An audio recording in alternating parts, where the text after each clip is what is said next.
And I walked in. This is the very first day in Japan at a school. Got there, didn't really know what was going on. Walked into the corridor. First thing I saw is a second-year boy grabbing a first-year-old boy's head and smashing it through the window.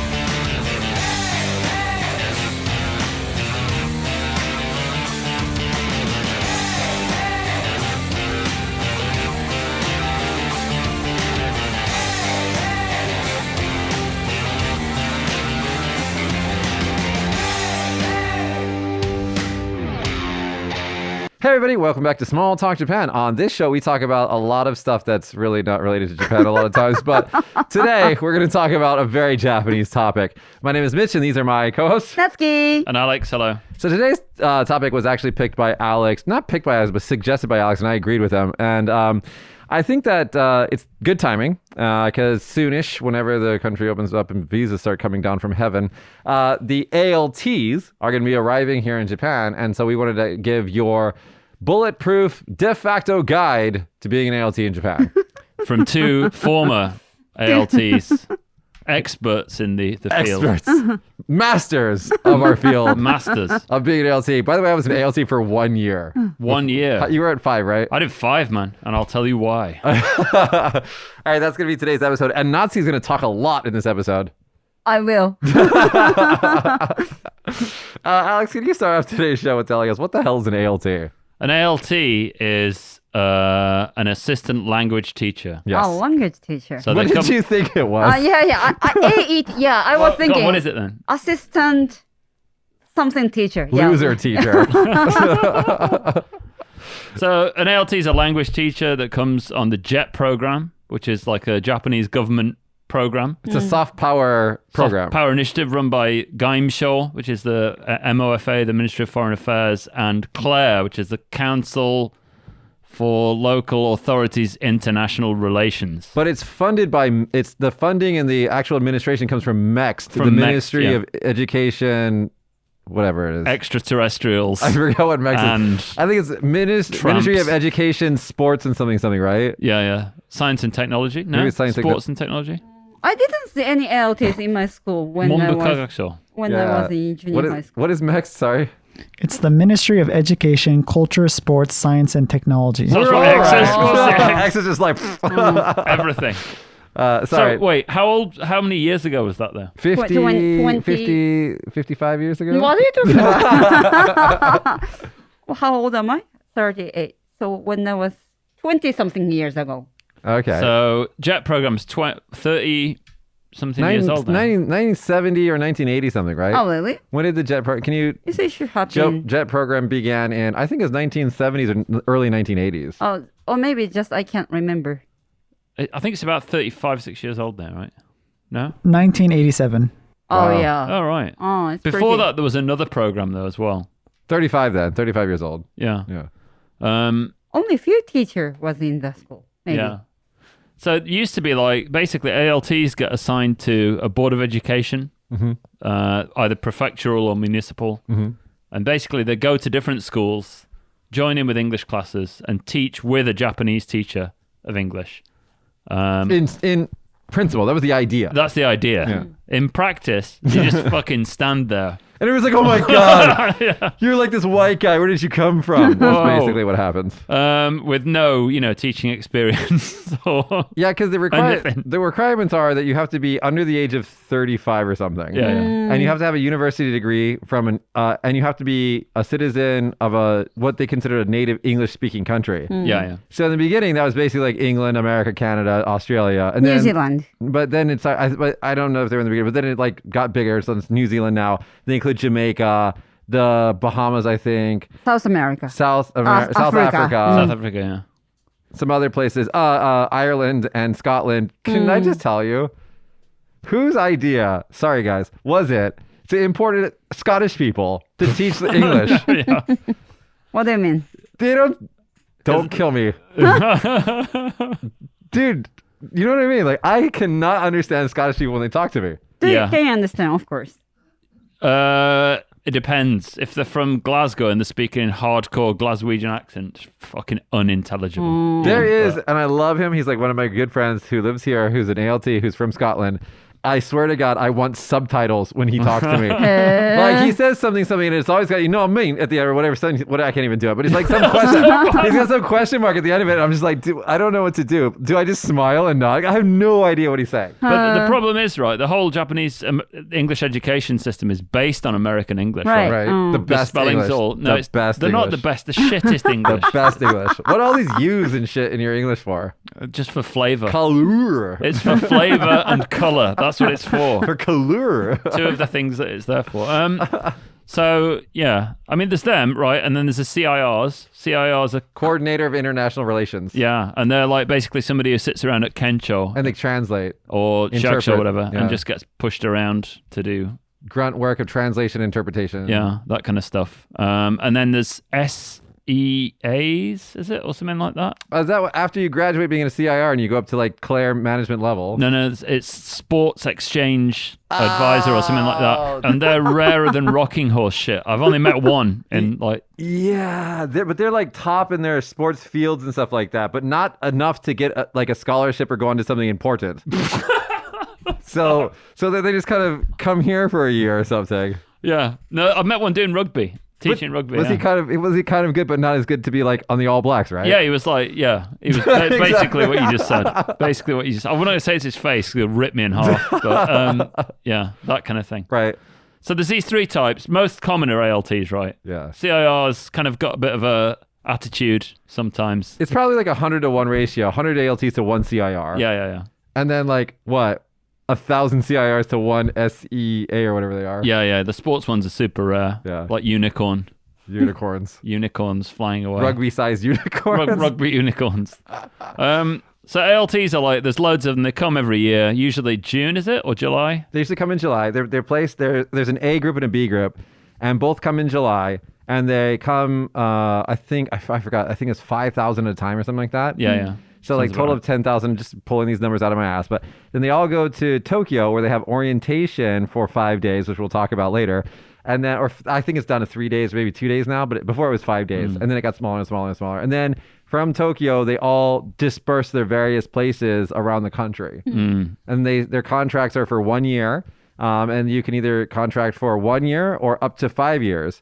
But they're 1 year increments. And basically these days, they're trying to keep everybody down to the maximum of 3 years. Right. It used to be 3, actually, was the limit. Yeah. And then they extended it to 5, and now it seems they're dialing it back again. But Yeah, because part of the soft power initiative of this program is not only bringing in foreign people to Japan, so all the people, and like especially in the countryside like that, can have the experience of meeting other country people. But also, those people, the idea is that they fall in love with Japan, they go home and they tell their friends, and so you constantly have this positive PR campaign for Japan. yeah. And it's, as soft power goes, it's very, very effective. Yeah, Josh has just pulled up like 57 countries and 5,761 people in 2019. Okay. So that's a lot of people. If you think on a yearly basis, at least half of that are going to go back or whatever. And then half are going to stay. Yeah. I think how many participants in total every year? I think it's got to be more than. But that's the new people, right? It just says participants. It doesn't say whether it's new or not. Oh. Well, even then, over 10 years or whatever, you've got 50,000 people Yeah. who like Japan to some degree, have got connection with it.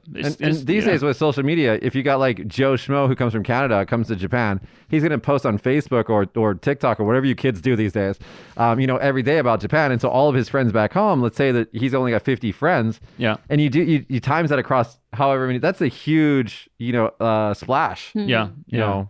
Doesn't work for tourism promotion though, so stop wasting your money, local governments. Yeah. But yeah, they all come around at this kind of time. I remember like coming to Kagoshima as a new jet, right? So I wasn't straight out of uni. A lot of jets are straight out of university. I worked for about 5-6 years in the UK in IT before coming. And the reason I came was because I hit a bit of a dead end at work and I was kind of bored of it. Company got bought out by another company. It went super corporate. And I was like, yeah, I don't really want to do this. I've been interested in Japan for a while. Why not just do this for a year for a laugh and see what happens? Is it difficult to be an ALT? Not if you're from Europe. Oh, okay. No, I mean, there's a lot of documents to get ready, but I mean, that's not hard, is it? Just getting some documents together. It honestly, it depends on what your market is. Like Europeans in general don't. Maybe it's changing now, but before they didn't really weren't interested in the program. Oh, okay. So participation rates in like Europe and stuff like that are lower. But where my market was Southern California, where basically everybody's half Japanese, and so like competition to get in, I think that they denied something like 15, for every 15 applicants, one got in. So it was really high competition. But if you go to like England or other places where I think where maybe interest in Japan is less, then it's not so I bad. see. So, yeah, I mean, I posted my application and you're supposed to get like a return card saying you've posted it and it's been received or whatever. And that never came. So I phoned them up like the day before the deadline. And it turned out it hadn't been delivered for some reason. Really? And I phoned the post office. They said they sent it to Ireland and burnt it. So I was like, what? What the hell's this? So I sent another one. And then I got a confirmation to say I was coming to Kagoshima because it was right at the end. Oh. You know. And I said I wanted to go to Kyushu, I guess. You didn't have an interview? I had an interview. Yeah, I went to an interview in London. Was it Edinburgh? I can't remember. But strangely enough, the person who interviewed me, I went about 4 or 5 years ago to Tokyo for a meeting at the Ministry of Foreign Affairs with a few people from the government, like they had this, tourism initiative or whatever. I went to go and see them about that. And one of the people in the meeting just came up to him and went, remember me? And I was like, nope. And then she goes to me, I sent you on the JET program. And I was like, what? And she interviewed me in the UK and put me on the program and chose to send me to Kagoshima. Really? And I met her years later. Didn't remember her. And I forgot, well, you were not going to remember from an interview, but Yeah. she remembered me for some reason. I don't know why. And she goes, you're one of mine. So I was like, okay. You're one of mine. She's Japanese, right? Yeah. But I'm still in touch with her, man. So, That's cool. It's just a weird full circle type thing. But, Reunion. yeah. So, yeah. But then, you get into the classroom and start teaching. So you don't go from the interview to the classroom.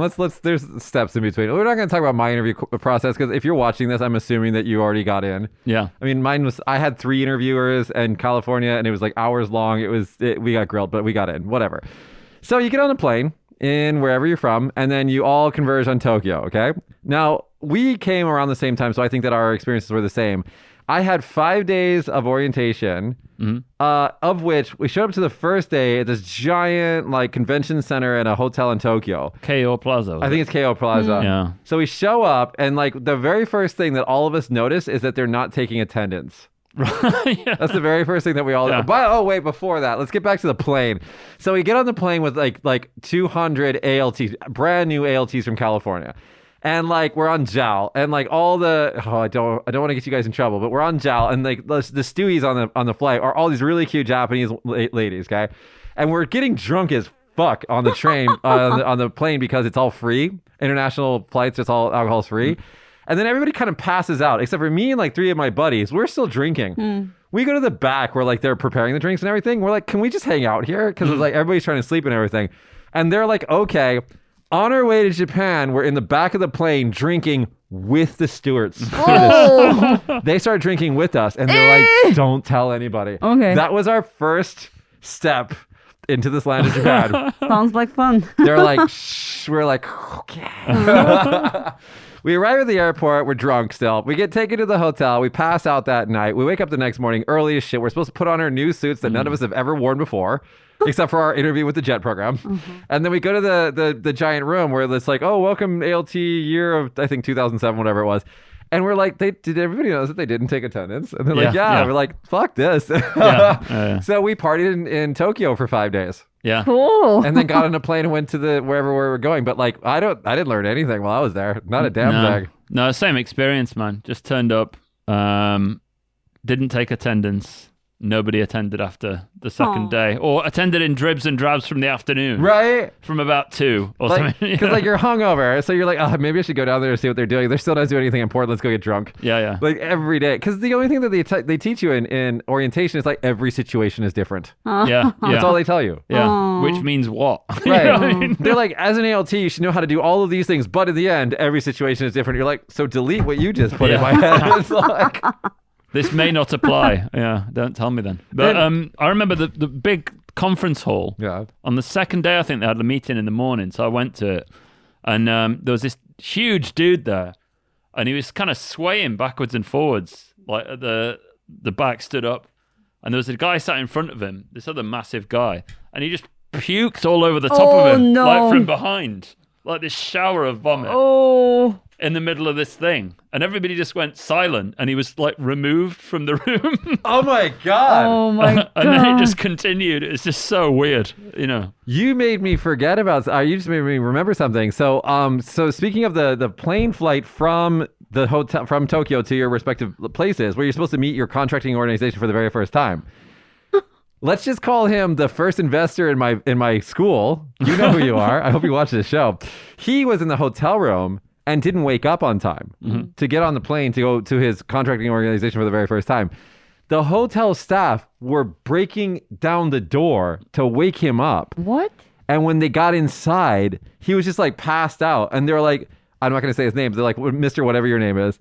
They brought him breakfast. They're like, please eat this breakfast. We will pack up your luggage and clean this room out for you. Please get dressed. Right.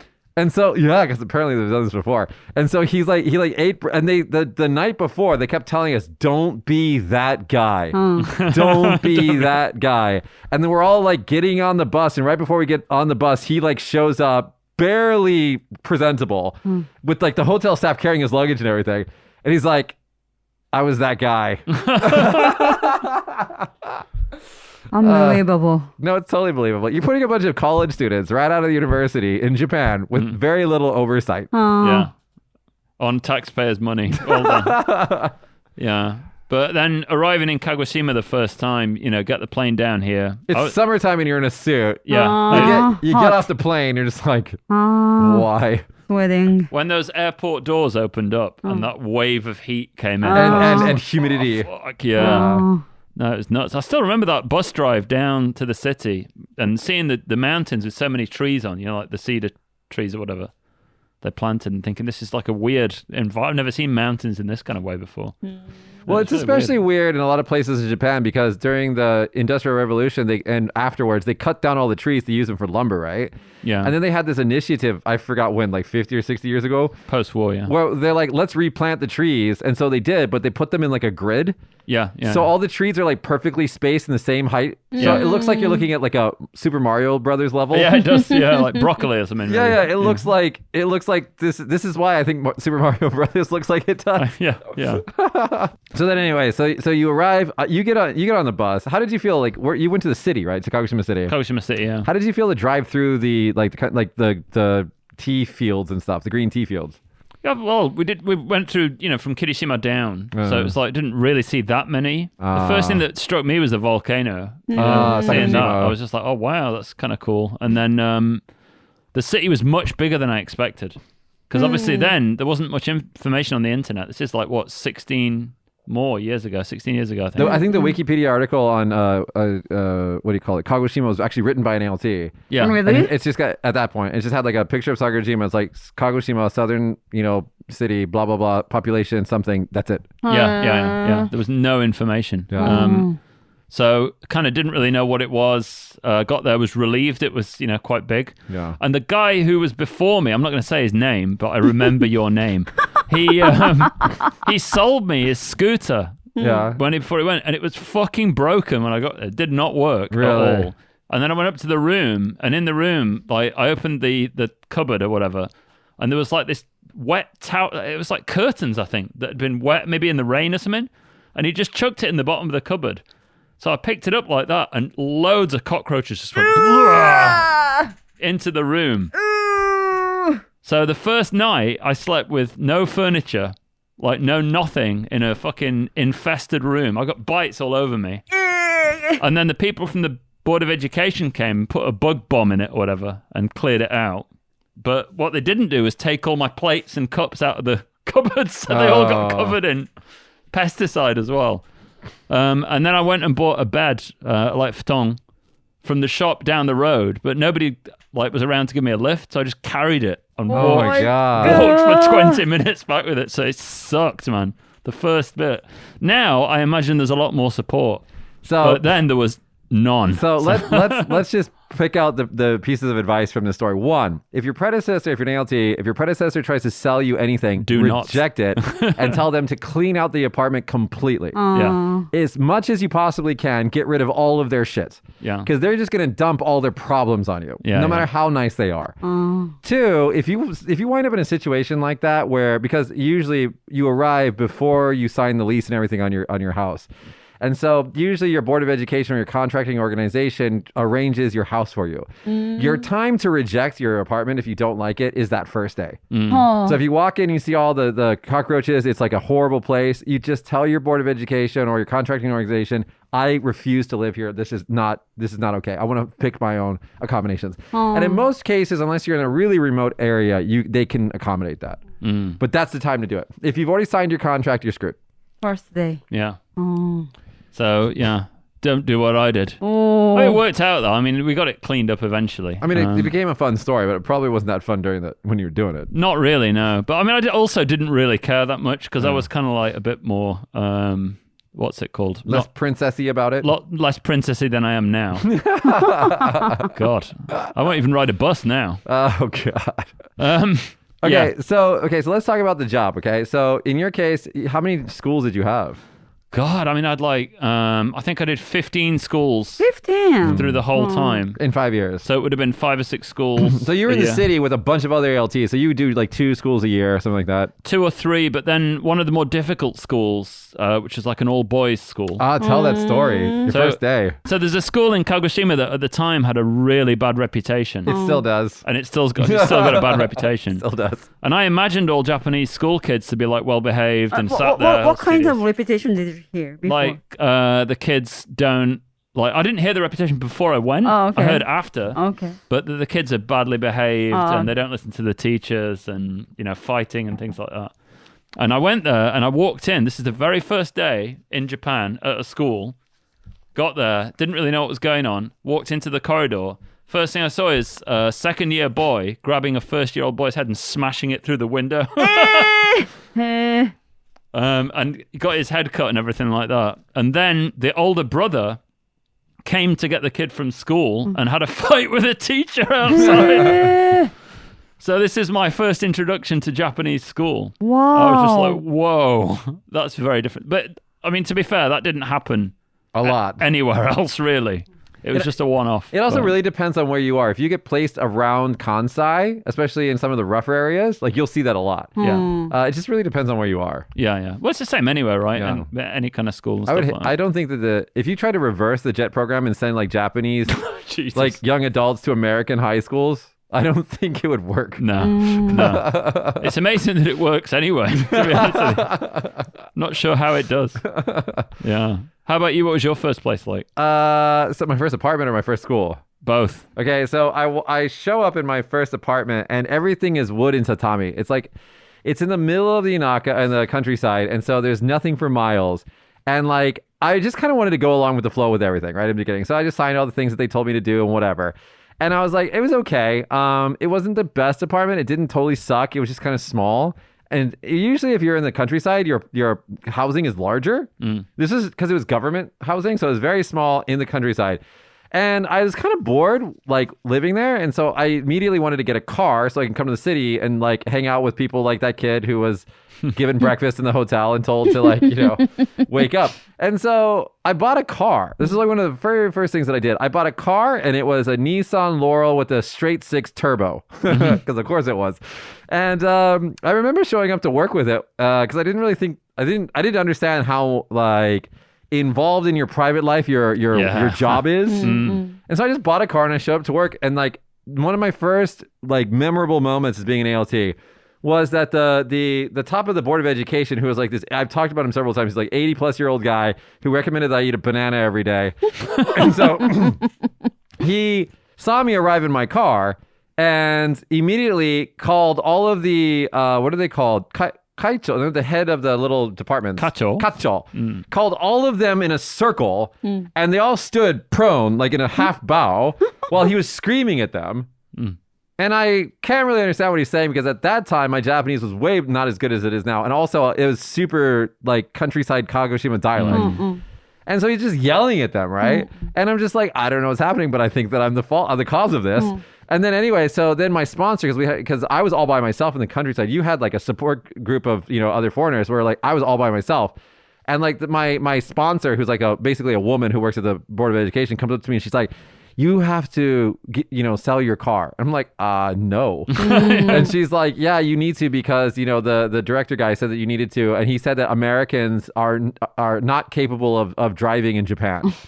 I'm like, that's racist. And also no. And then I went and printed out the contract that they sent to me. And I printed out the Japanese version of it, and I highlighted the clause that says that I could own a car, and I gave it to them. And then again, all the heads were sat around and being yelled at by the director guy. And I'm just like watching this, like, this is funny. I'm like, because I don't care. I don't give a fuck. I'm like, whatever. And then at the end, like my sponsor lady comes over and she's like, you need to get insurance. And I was like, whatever, cool. We went to JA Insurance because it's the only thing in the Inaka. And they're like, which plan do you want? And I swear to God, like the shit plan that covered nothing was like $80 a month. And the Cadillac top of the line plan was like $110 a month. I was like, this one, it's fine. And then I got that and then they were all cool with it.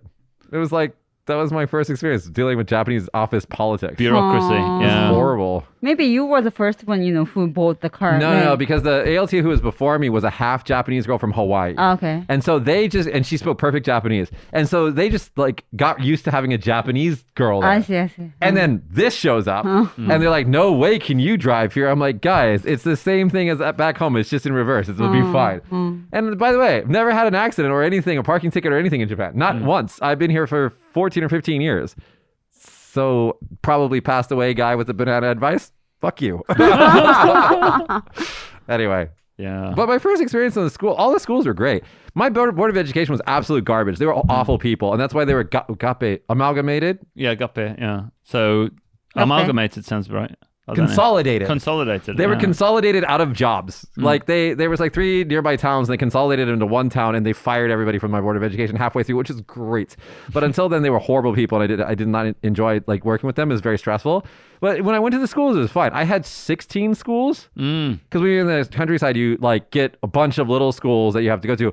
One was called Kodo Shogakko and it's gone now. But there was 6 students and a resident Inoshishi, a boar. Really? Who'd come by like once a week and like everybody had like shelter in place. Do you still keep in touch with those people? So one of the people from the Board of Education who's actually really cool follows me on Instagram now. Oh, okay. And he just recently found me and I actually went to his wedding. He was the first Japanese wedding I ever went to. But yeah, that's about it. Everybody else, I don't know. Because they all like their little place in the Inaka and they never really live there. They leave there. They just stay there. I still see a few teachers I used to work with occasionally. But you were in the city and you still live in the city. So yeah, we've not kind of moved around. They've moved around, obviously, to different parts of the prefecture or whatever. But yeah, one of them watches this. Really? Yeah. Hi, whoever you are. Hello. Hello. Alex, what would you give for advice for like the actual job part of it, like the teaching part of it? Teaching part, I mean, it's not rocket science, is it? You just... I don't know. There's some fucking dumb ALTs, man. Yeah, I know, that's true. All you got to do is stand at the front, look foreign, and read out a couple of sentences now and then. If you want, what you could do is use your time to reverse engineer the grammar that they're teaching and learn Japanese from it, which is what I did. But most people probably don't know enough about grammar in their own language to do that. Well, a lot of the ALTs, I mean, just it only makes sense, but a lot of the LTs have like liberal arts degrees. Yeah. Because like, STEM degrees, basically, why would they waste the time getting paid shit in Japan when they can go straight into a career and get paid like 4 times you get paid in Japan on the JET program? And so most of the liberal art degrees come here. And so a lot of them aren't really sure about how grammar works. Even the English majors were like, they are good at writing, like they're good at creative writing, but they're not really great at the grammar parts, right? Anyway, my advice would be you're going to have a lot of free time as an ALT. So much downtime. I would say 50% of your time at work is just going to be downtime. Use that time not to hang out with your ALT friends and to, play games on your phone. Actually study Japanese. Yeah. I mean, that's why I did 5 years on the JET program, is basically because I got married after 1 year. That's one thing. I don't recommend doing that. No, that is not a recommended plan. But although it worked out for you. Worked out for me, but maybe I was lucky, who knows. And I also had lots of kind of cultural pursuits I like to do. So I could basically spend a lot of time with my kids because you finish work at 4:15. 4:15. Yeah, it's 8:30 to 4:15. What do you think about that? So not bad. 5 days a week. Yeah, and you get paid more than Nice. a junior High school first teacher. year teacher. Yeah. Yep. Wow. So don't bother with that teaching license. Just yeah. Especially if you're Japanese, because especially if you're going to be a Japanese teacher of English, a JTE, you guys never get paid well. So what you got to remember as a jet, basically, is that you're getting paid a lot more than the people around you for doing a lot less work. But it's also the expat package where Yeah. they are kind of paying for you to uproot yourself, come here for a little bit, and have to go back. That's true. That's all kind of factored into the salary. And a lot of the ALTs don't understand that. Yeah, that is true. Yeah. What people, in school score you guys? Like, if Evaluation. Evaluation. What? So they actually the first time the guy that was in charge of us when we first arrived basically did not give a shit what we did. So we could basically, for the whole summer, for example, we were supposed to be in the office in the Board of Education. We would go in at 8:30 and then at 9:00 we'd just go out and spend the whole day on the beach or messing around or whatever and come back at 4:15 and they'd be like, where have you been? I'd be like, oh, shopping for supplies every single day. wow. He did not care. And then after him, like a hardline guy came in and changed things around a bit. And he was like, you've got to be in the office doing something. But they didn't give us any work to do. So basically everybody just sat there staring into space Mindlessly. for 8 hours a day or whatever. Bored. Bored. Yeah. So I used to just bring calligraphy supplies in and just do that, or read a book, or try and learn Japanese, or whatever, do something else. And as long as you get over that boredom somehow to entertain yourself, it's not that bad. But it's not a career choice because No. you're basically plowing yourself into a dead end. You're also wasting time, your youth. Yeah. So But if you enjoy doing it, like I had a young kid, I could go home, spend loads of time with my son, walk my dog, do the hobbies I wanted to do, finish work dead early, have no responsibilities or stress, basically. but there's a time limit on that, right? There is a time limit. And when you get to the end of it, then that's when it all comes back again. So you don't get anything for free in life. There's always some cost to it. There's no such thing as a free lunch. Yeah, there isn't, no. And the cost of it came afterwards. So Yeah. when I was like, approaching late 20s, because I came when I was 25, Yeah. So you're almost 30. almost 30, that's when the wave hit. And at that point you're fucked because what you should have been doing for the last 5 years is career ladder climbing, Yeah. but you're just in this dead end. Yeah. I mean, what I did afterwards, I ended up doing an English school, but I did look into doing jobs in IT and different things. Like I worked at the university for a bit. I was a TV reporter, did translation, a bunch of different stuff. But it was very tough to get started. Yeah. But once I did get started, the things that I'd spent so long doing as a jet or an LT or whatever actually did pay off. But that's the things that you did in your free time, not That's- the job. No, during the downtime at work, I used to learn those skills. That's what I'm saying. It's not Yeah. the job that teaches you that. It's No, your no. own personal Yeah, it's motivation. my own motivation, right? Right. Yeah. The job is a bullshit job. It's guys, every LT, if you're on your way here, if you're already an LT, your job is absolute bullshit. We all know it. Okay, we're just there to be a toy for the BOE or whatever, and just to hang out and be like, oh, you're the foreign thing. And as you were asking Natsuki, like, what's your evaluation as being an LT? They come to you like, oh, you're still foreign. Okay, good job. Yeah. That's it. Yeah. Yeah. Honestly, the only real things that you have to worry about being an LT, show up to work on time, and even that is blurry. And then try to go home at the time that you're scheduled to go home. So your salary won't change if you do good job on No, that nothing job. changes. So actually, they implemented a system where your salary goes up by year. Until the third year. But I don't know how much it goes up the increments or anything. Well, like that. no. You're okay. Actually, that sounds like they did us a favor, but no. What they actually did was they took the first and second year salary and Reduced lowered it. Right. Okay. Yeah. What ALT on the job problems do you know about? Some of them spill over into private life, so I've got to be a bit careful about what I say here. But personally, I didn't have that many problems because I was always quite willing to try and understand on their level and speak Japanese, and I could eventually read it, so I could participate in the morning meetings and stuff a little bit and understand what was going on. So that helped me a lot. But there were some events early on, like for example, once I had some kind of baggy-ish trousers that I was wearing to school. Oh, you talked about this before. Yeah, and they sagged down a bit at the back, like kind of skater type thing, so you could see a bit of my underwear maybe. And one of the teachers hated that. So they reported it to the Board of Education, and it went all around the Board of Education. So everybody got like Kaidan or whatever message. And it went to the top guy, and he called me into an office, and he said, we want you to change your trousers wearing at this school. And I was like, what are you talking about? And instead of just telling me directly, and I would have gone, oh, sorry about that, I'll get a belt or whatever. They went all around, and loads of people found out about it, and it was like super embarrassing. So this kind of weird Japanese way of passing the responsibility on, not wanting to deal with it, but actually just dragging you through the mud, basically. That kind of thing happened quite a lot. And it's really annoying. So just be prepared for that. I don't know what I want to talk about. You've got a list. I do. How can you guys be, fired? Almost impossible. Let me give you an example of another ALT who lived in, I think, Makurazaki. He came as an ALT. He did his first month and then went to France or something for 3 months. He just left. Really? Yeah, he just fucked off for 3 months and then came back. Came back. And he was just like, hey, can I have my old job again? And they're like, sure. Oh. Shit. No way. Yeah. And they just welcomed him back.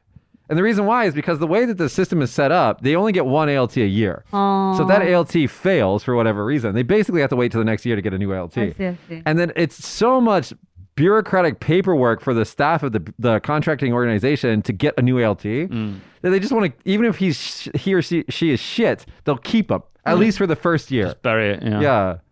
I mean, I know one who got sent back because he went out surfing in a typhoon or something like that and had to get rescued by a helicopter, like Coast Guard, which cost a lot of money to do. And that happened your first year, right? Because when we came, the year after you came, me and my friends, so let's just call them Team America, because that's what they called themselves. So me and the JET program here in Kagoshima used to hire almost exclusively 90% Americans. Because somewhere they thought we need to learn American English, which I approve, but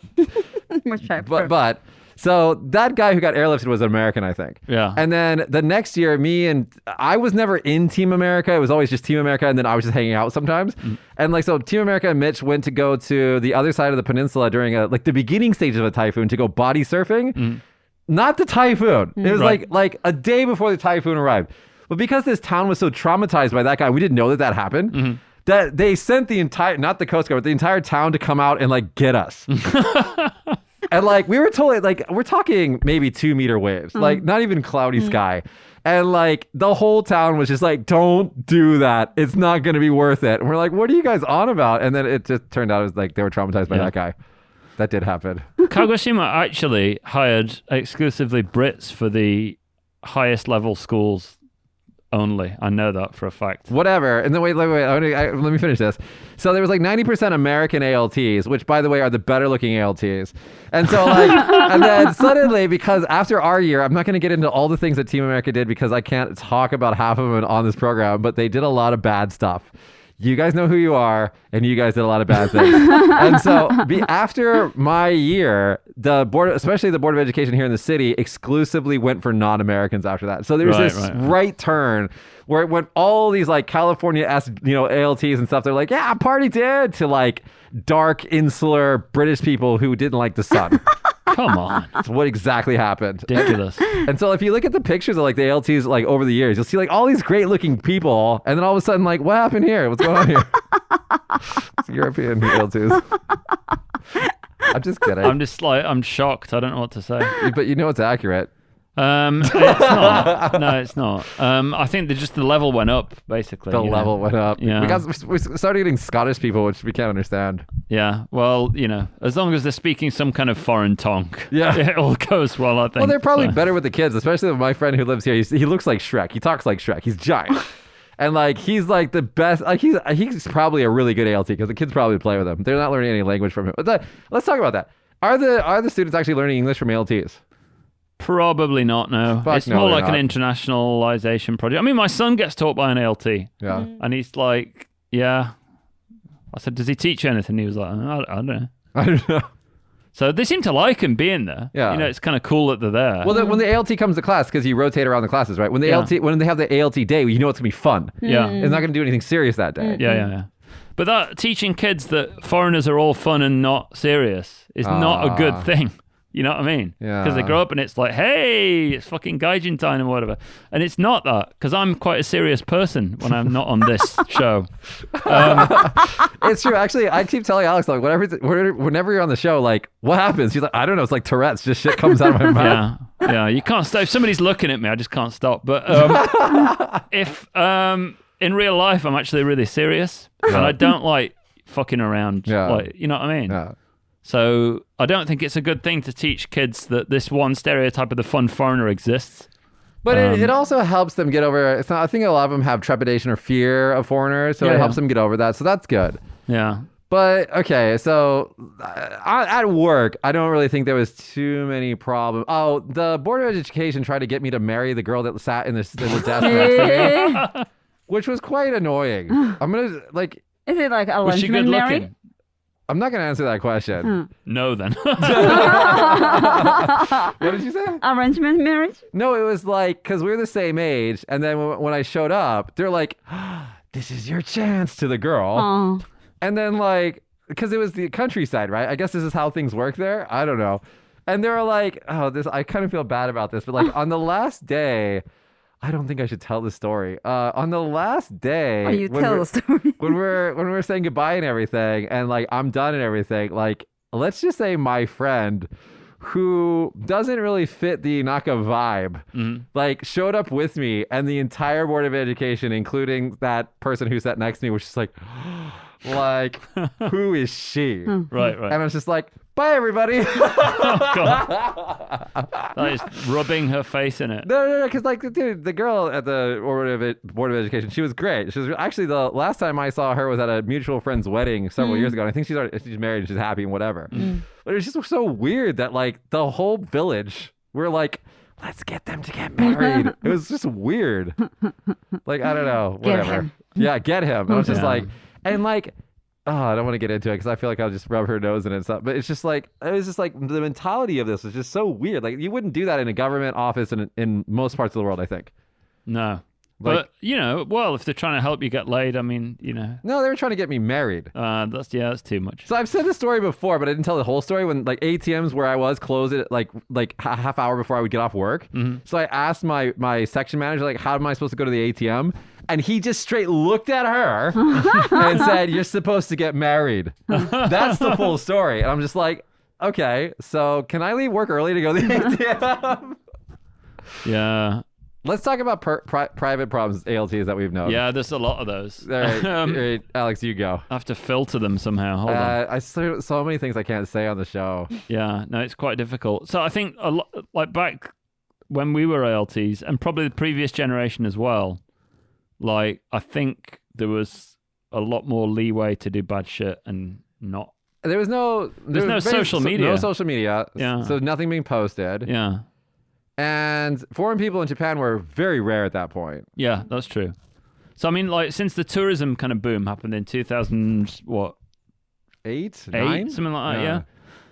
We didn't really see that many foreigners. I mean, I remember going to Tenmonkan and walking down and just seeing like black hair everywhere Yeah. and thinking, shit, I'm the only white person here. Yeah. And that was really weird coming from Sheffield because it's very white, obviously, Northern England. But and then, you know, I think nowadays, obviously with social media, everything you do is kind of logged somewhere. You know, somebody can comment about it. They can take Right. a photo of it. They can post it. We didn't whatever. have smartphones, so not No. so many pictures of shit. No, we had like the Garakei type The things. flip phones. Yeah. I mean, this is before the iPhone anyway. But the Japanese phones then were pretty advanced. They I don't understand, but they could send like high resolution photos to each other using infrared in a second. They could, yeah. And yeah, you're like- yeah. You're like, how does that work? Yeah. So this is when we were still impressed by Japanese phone technology. What has happened since then? And everybody had like the little strap, like the little Yeah, Keito strap thing. the little strap with like a character dangling from your fucking. I was so stupid. Yeah.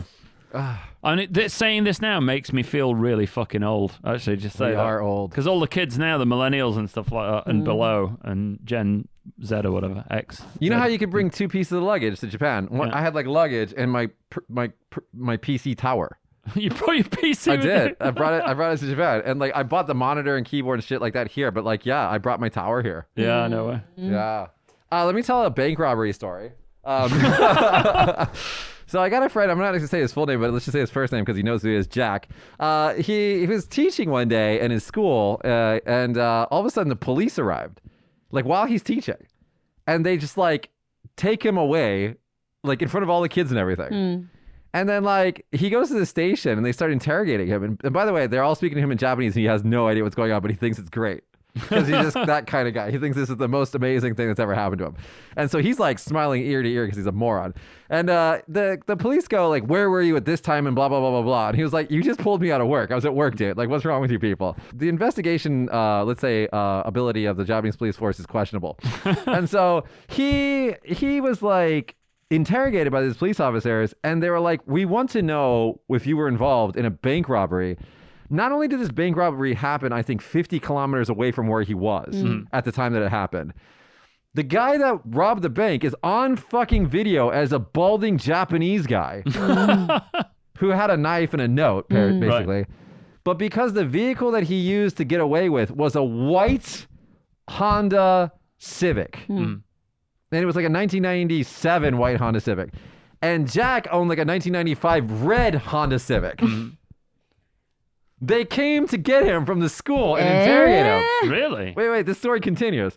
So the police are talking to the teachers and everything. They're like, no, he's been here the whole time. Also, his car is red. Right. Like, just come on, guys. And then eventually they let him go and he goes back to the teacher's room at the school that he was in. And they're like, oh my God, Jack, we're so sorry about everything. You know, it must have been very traumatic for you, blah, blah, blah, blah. He's like, oh, it's because he's kind of an idiot. He's like, oh, that's cool. By the way, if you just keep this between me and you, I'll share the money with you. He just says it as a joke. Okay, yeah. And guess who goes right back to the police station? Jack does. And then he's telling this story over drinks. He's like, wah, I'm like, you're so dumb. Like, what's wrong with you? That's hilarious. This is the same guy that got ticketed for riding his road bike, like his Tour de France, like you know, bicycle, faster than traffic through like a countryside road, and he got a speed ticket, and he was proud about it.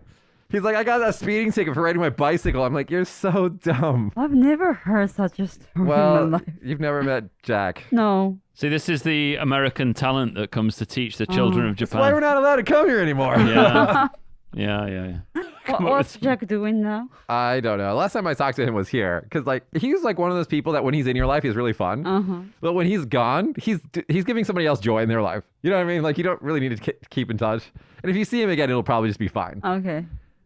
Is he still in Japan? No. He went back home. Actually, almost everybody from my year went back home because they went on to bigger and better careers. Most people go home though. Yeah, especially after the first year. I mean, you probably would though, wouldn't you? Really? If you have something to do, I'd recommend going home. Yeah. Well, it depends what you want to do, right? Yeah. You know. I mean, I'm a late starter in life for work, really. For career, but an early starter for your private life. Yeah, you had kids when you were like 12 years old. No, I've done it all backwards. I'm just like, I don't know what I'm doing. But, you know, that kind of work started for 5 years or whatever, and then it stopped while I was an LT. Dude, I'm telling you, guys, I hate to say this, like your ALT life, 1 or 2 years is great. If you do past 2 years, you're just wasting your time. Like you as a career person should be thinking about what you want to do next. And there's nothing after that 5th year. And I think it's now only 3 years. There's nothing after that. Don't do it. Vacation time. Yeah, but you don't want to be in your vacation. You don't want to take a vacation in your early adulthood. You want to be like building your career. Right. You want to be busting ass from college till you're like late 30s, and then kind of rest a little bit on your laurels. Okay. Right? Well, I'm doing the other way around, which kind of works in Japan weirdly because it works for us with age. It works for us. Yeah. We get a special card wherever we go. That's true. I don't think a Japanese salaryman, if he started busting balls when he was 40, is going to go places. That's true. Maybe. But they're not going to be working in a company, anybody who wants to do anything anyway, I don't think. So, yeah. I mean, it's a weird trajectory for you know, the people who remain here anyway, because there's only a few career paths open at the start, right? If you're in Tokyo or a big city, there's a lot more. But you've got to really want to work out what you want to do. A lot of LTs get in touch with me. From different regions of Japan saying, how do I get into tourism? How do I get into what you're doing? Like, what's the route in? Well, if you come here with the plan to do something other than being an ALT, and then you work towards that while being an ALT, that's a good plan. Yeah. But my immediate response is, what can you do? Yeah. Most of it is zero. What can you bring? And, there isn't a lot. But there are skills that are transferable, though. Like if you're teaching all the time and you're good at it, you've got good interpersonal skills, good communication skills, adaptability to a new environment, understanding of people's needs and things like that, hopefully.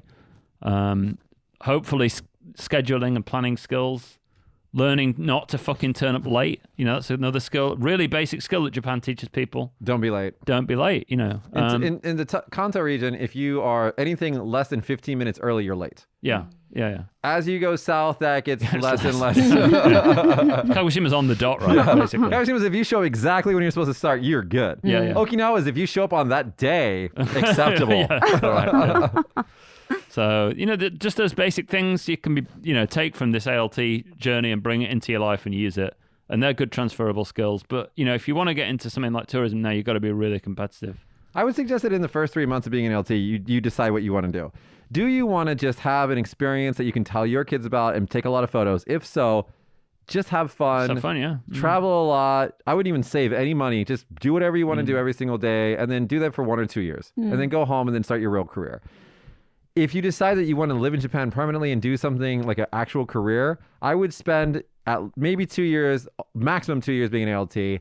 Learn the language. If you don't learn Japanese, you will not make it in this country. Yeah. I guarantee you. And if you tell me, oh, I know so-and-so who made it without learning Japanese, if that person knew Japanese, they would do better. Yeah, that's so true. Whatever you do, learn the language. And swallow your pride as well. Yeah. You're going to have to start on a lower salary generally.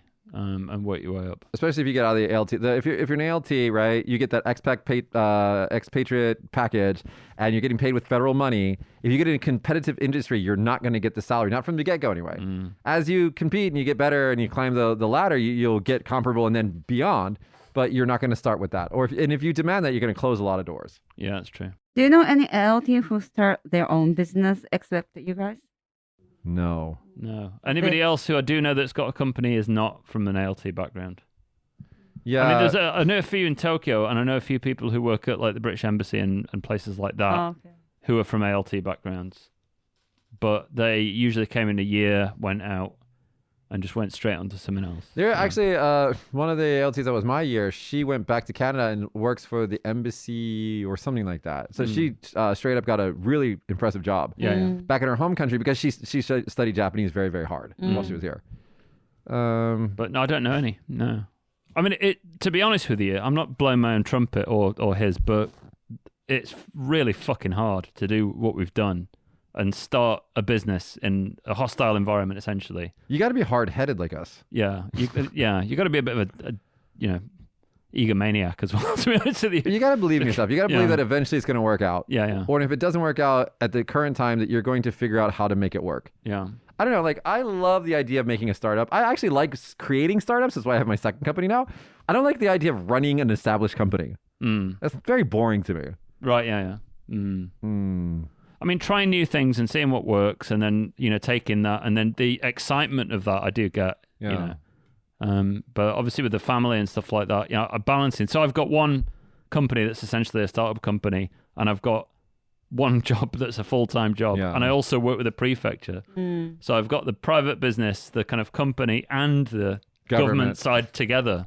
Which is a bloody nightmare. I don't recommend it. It causes you a lot of stress, I know, but it's still fulfilling in a lot of ways too. Yeah, no, it's good. It's good work, and it's keeps me entertained, but it can be very tiring. All right, Alex, let's close this episode out. What's your biggest advice? Like, let's say that you're an ALT, you don't know what you're gonna do. You're just arriving in Japan. Like, what career advice? What advice on the job advice would you give them? I don't think you need a detailed plan of what you want. You just got to have a general idea. If you want to stay in Japan, if you think you want to stay here, that might change over the next year. You never know. So it's worth getting a couple of months in, just getting accustomed to the place, getting to know a little bit, and then thinking, again, do I want to stay here or not?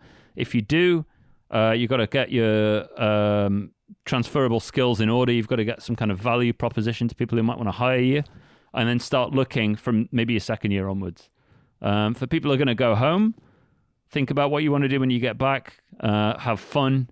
Don't think too deeply about Japan or, all the kind of cultural nuances that come with it. Just enjoy yourself, go back, promote Japan, talk to lots of people about Japan, tell them to come and visit and come to Sengai and see me. I would suggest as an ALT two things, well, maybe more than two things, but primarily two things. One, don't forget your princess millennial. What is the current generation? Millennials? Snowflakes. Yeah, your snowflake bullshit. Like, all of what you know in your home bubble doesn't apply here. So just get rid of all of that and come here. And my second piece of advice is imagine that you're floating in a river. You can fight the river. You can absolutely fight the river and try to swim your guts out until you're tired and then the river takes you anyway. Or you can just lay back on your back and enjoy the ride. And so what I suggest is you do that when you're in Japan, you make a Japan version of yourself. Maybe, you're culturally sensitive to all these different things back home. Maybe you're a vegan or something like that. When you're here, try to live the lifestyle that they have here. Try to go with the flow here as much as you can without, completely going against your own personal morals. And just experience life the way that they live so you can actually enjoy your presence here. And second advice that I have, big advice, is don't always hang out with just ALTs. In fact, try to hang out with the locals more than the ALTs. Because the ALTs are going to be fun friends and, you'll see them in reunions or whatever, but they're not going to give you the same. That's going to be that's just like another version of university all over again. It's just like being in a fraternity or sorority. It's not going to give you anything unique. Hanging out with the Japanese locals is going to give you such a richer and better experience. And it'll help you with the language as well. Yeah. So I agree wholeheartedly. Natsuki, do you have any advice for, foreigners coming to Japan? Let's hang out. I'll teach you Japanese.